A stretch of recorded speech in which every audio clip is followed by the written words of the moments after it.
Good day or evening, friends. This is Tracy Brown, your somatic nutrition therapist and attuned eating expert. And this week we're going to talk a little bit about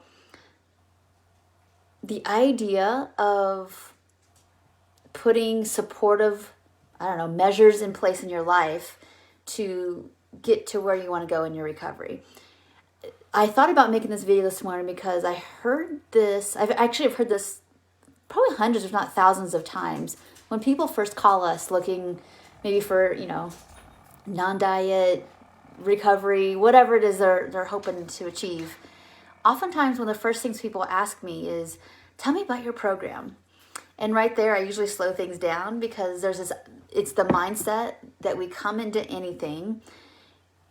It really shapes how long it takes for our brains to get on board with what we're doing.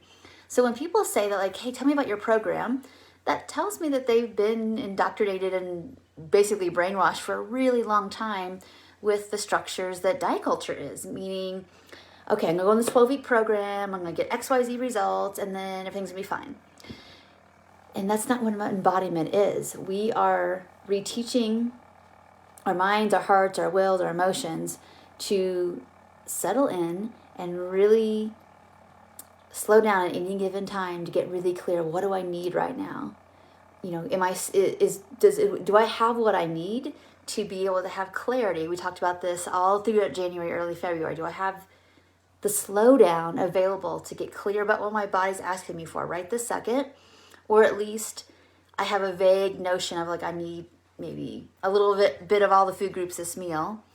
And do I have the space to reach for it? And do I feel safe enough to take it in for satisfaction? And so that's definitely not a program.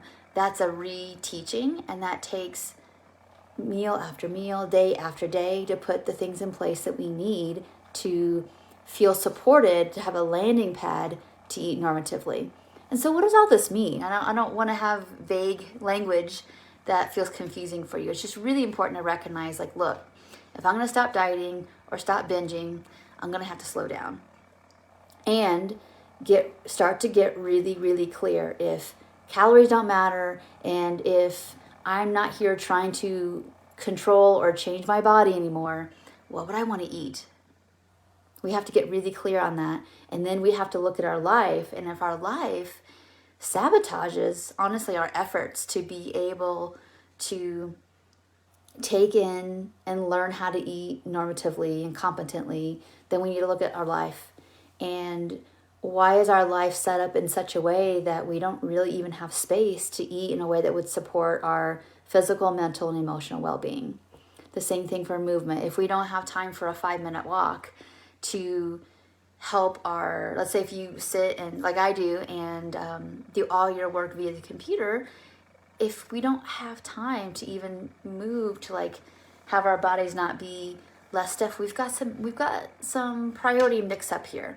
And so instead of thinking about finding somebody to help me and have a program, it's, all right, what do I need? Time, people, resources, whatever, to help me yield to look at the big picture of my day, the people in it, what I do, the motivations for doing anything that I do, and is that accordance to my values?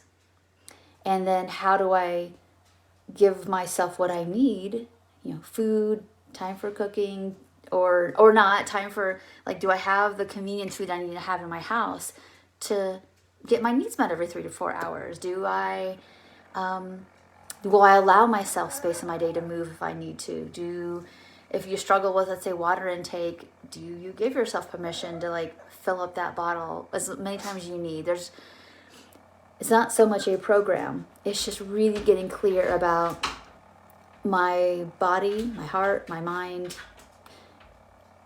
need to feel safe enough to get clear to reach for what I need to get satisfied. So if you have any places that sabotage that, that's what we're looking for.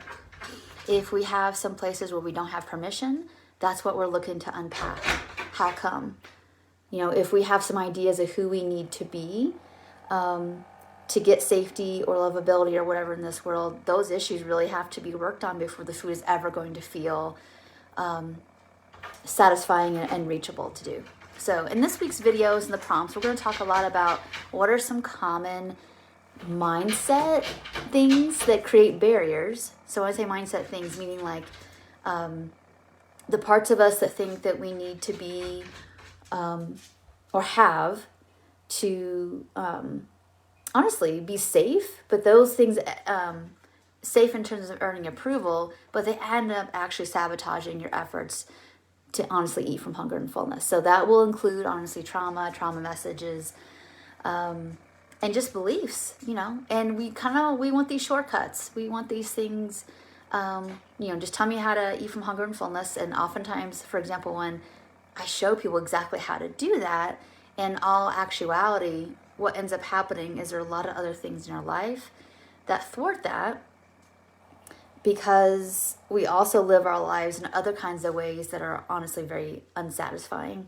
or don't really have anything to do with our health or our well-being, but we've just done them because that's the way we were taught to do them, or that's how we were raised, or how we grew up, or what we think we need to do to be successful or safe, or whatever it is. So this week, I'm going to be pushing you all to really dig deep. Like, where do you feel like where things fall short? And I would love to hear in the comments below from you all, like, where do you get stuck? Is it a time of day you get stuck? Is it around certain kinds of people?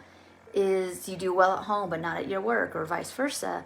Weeks versus weekends. What happens? Where do you get stuck? And it's like your brain is screaming out, like, if you could just, like,